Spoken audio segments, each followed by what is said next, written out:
Hi Valentin, Andrew here. Thank you very much for submitting these first essays.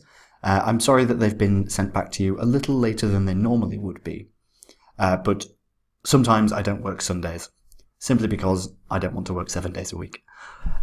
So what I'll be doing each time you submit a set of essays is commenting on your task response, coherence and cohesion, lexical resource, and grammatical range and accuracy. So don't worry too much if there's a lot of criticism of your first pieces. We do have to start somewhere, and it's good as long as there's improvement with each subsequent essay. That's all we really ask for. So this question, performing enjoyable activities with children, is it better for the development of skills and imagination than reading? So what we need to do in our introduction to stay on topic and to score well in task response is to answer every part of the question and nothing else. So this beginning phrase here, this background sentence, it's not strictly necessary. Also, you need to use the statement in your essay before you can say whether you partly agree with it. Just imagine that the examiner does not know what the question is.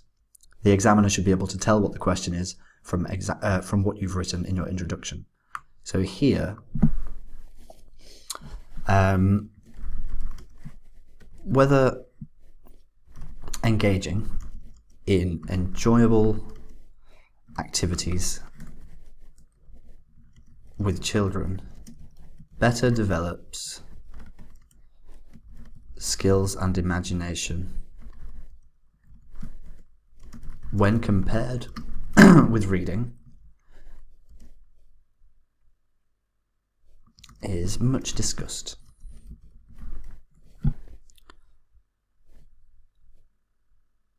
And then I would only partly agree with this statement. I'll tell you what, actually, in order to not change too much here, I'll change this.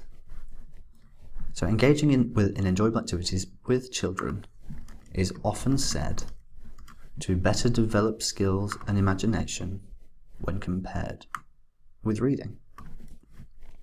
I would only partly agree with this statement.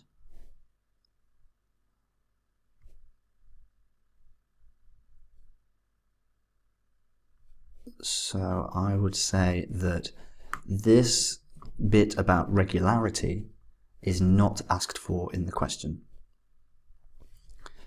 So I would remove this. So what we'll say, I would only partly agree with this statement, since regardless of the importance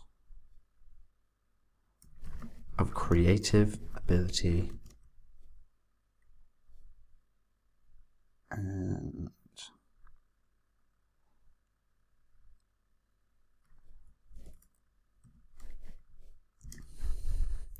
rather important, I would change to an essential skill for the entire of one's life and should not be neglected at a young age.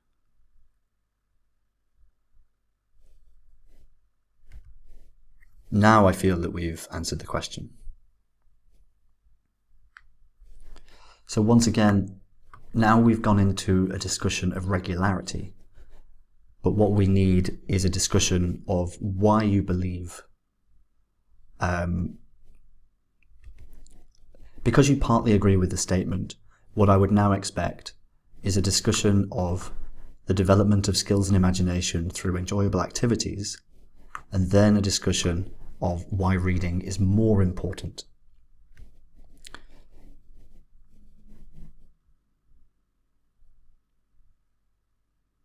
So this discussion of regularity, the importance of regularity, is not required. I will correct your grammar in this paragraph anyway, but I would say that what we need here is a discussion of things such as team sports, so playing sports with your children, or puzzles, anything that you can do as a parent with a child that develops skills and imagination. So the benefit of that, and what skills and imagination does it develop? How does it do so? So then once you've discussed the importance of that, you can then go on to say, however, reading is better, but obviously fully expanded. So the main reason, I would say the main reason that it is crucial, or the main reason that regular activity is crucial,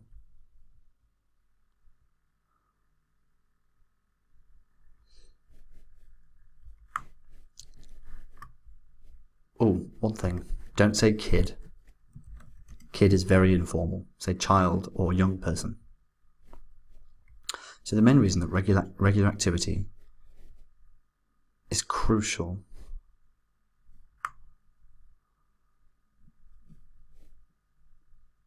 I would say for the development of any skill or ability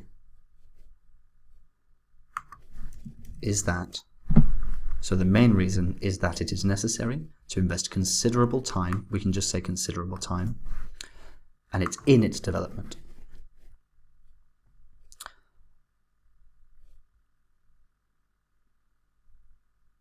I think this is also implied by this sentence. It basically says something very similar, and this would be in order to obtain it. And I wouldn't say much extensive practice.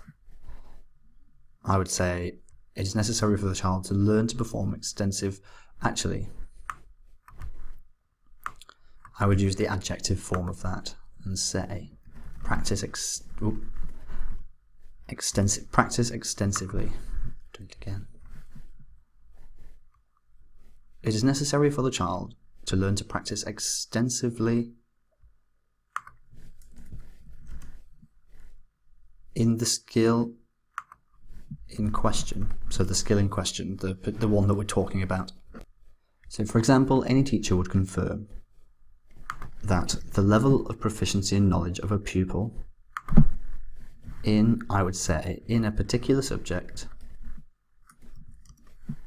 is usually determined by the amount of time the child spent learning and practicing. Fine. So grammatically speaking, it's fine. But now it's fine. But we need to make sure that we only use body paragraphs that discuss the points in the question.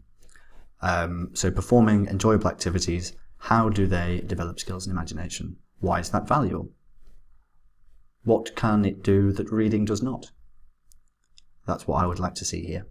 So, however, there is no doubt that the importance of devoting a significant amount of time to reading skill.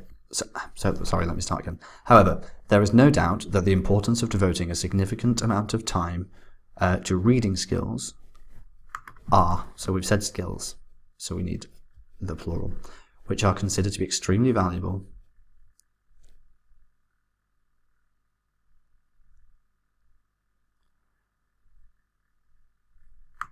I would actually remove this. There is no doubt that devoting a significant amount of time to reading skills, which are considered to be extremely valuable, I would just say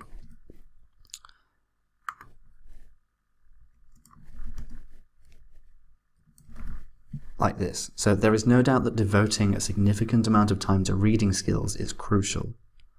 And then we have this bit in the middle, so it goes, however, there is no doubt that devoting a significant amount of time to reading skills, which are considered to be a critical ability, is crucial. Now it's good. We don't need that, so we can just say, reading is necessary for improving young people's curiosity and love for learning. For example, according to reports of a study of 6,000 children, carried out several years ago by the Institute of Education at the University of London. I think we could do with breaking this up like that. And we don't need that. Reading for pleasure is more important to the learning outcomes than how educated a child's parents are.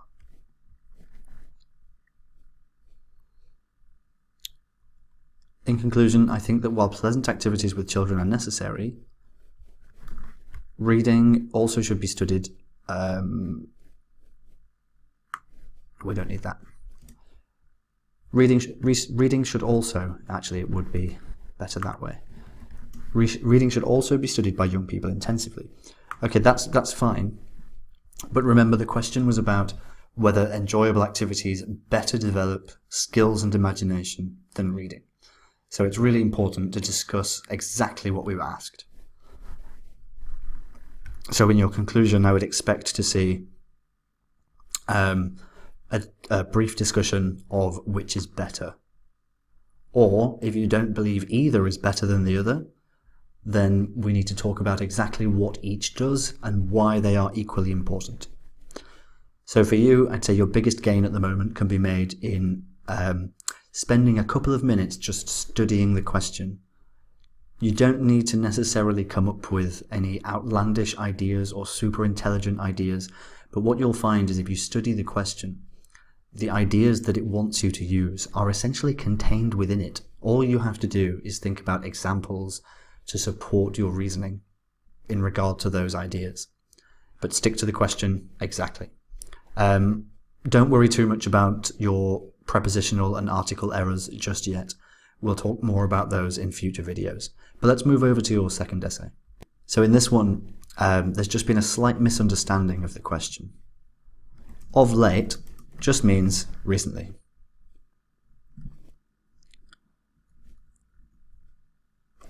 So a late family member would be a dead family member, but family members of late means family members recently. So there is a concern that relationships between relatives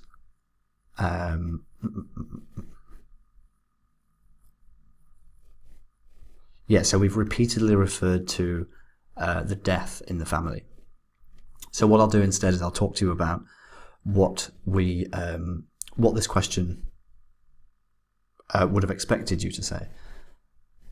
So because the question means communication has reduced in between relatives these days, recently, in modern times,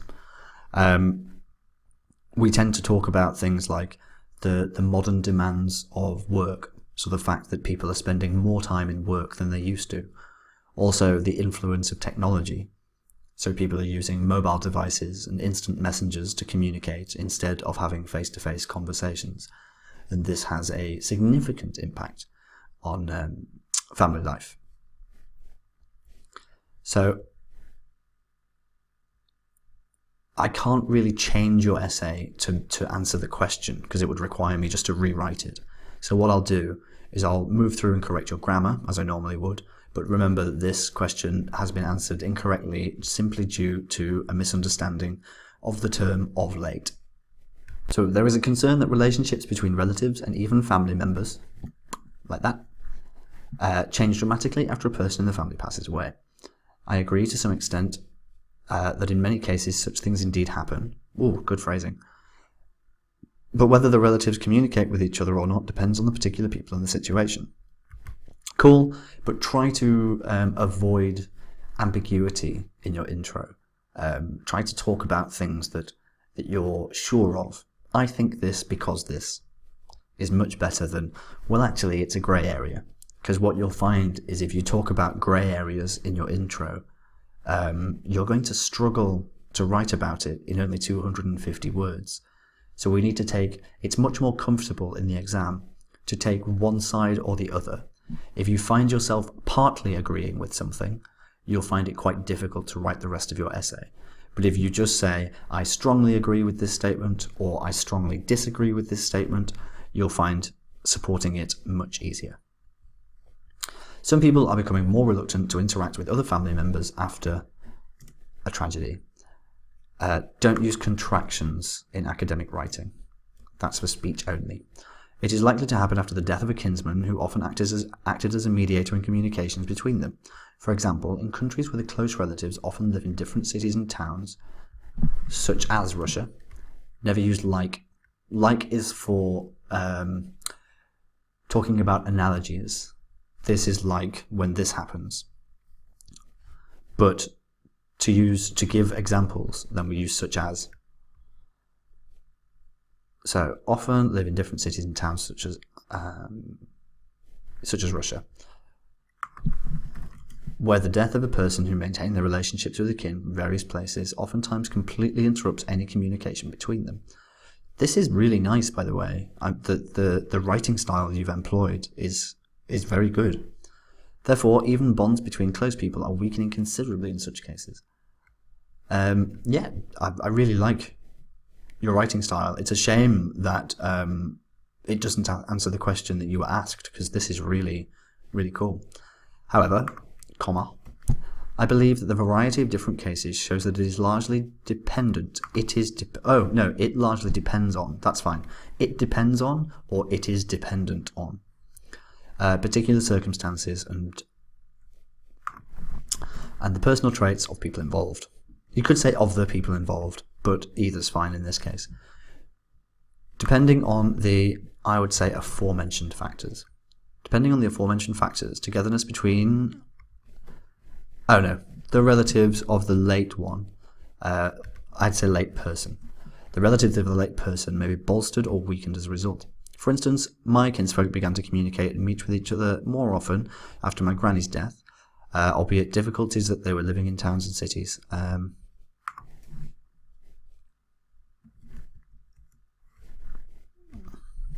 I would say, albeit with difficulties. My kinsfolk began to communicate, albeit with difficulty, since they were living in cities and towns which are quite a distance from each other. In conclusion, while I partly agree that many close relatives communicate less after the death of the family member who mediated relations between them, I believe that specific conditions in each case determine future relations and communications between them. Okay, but like I said, so your grammar and lexical resource was much better in this one than in the previous one, but the response to the question was incorrect.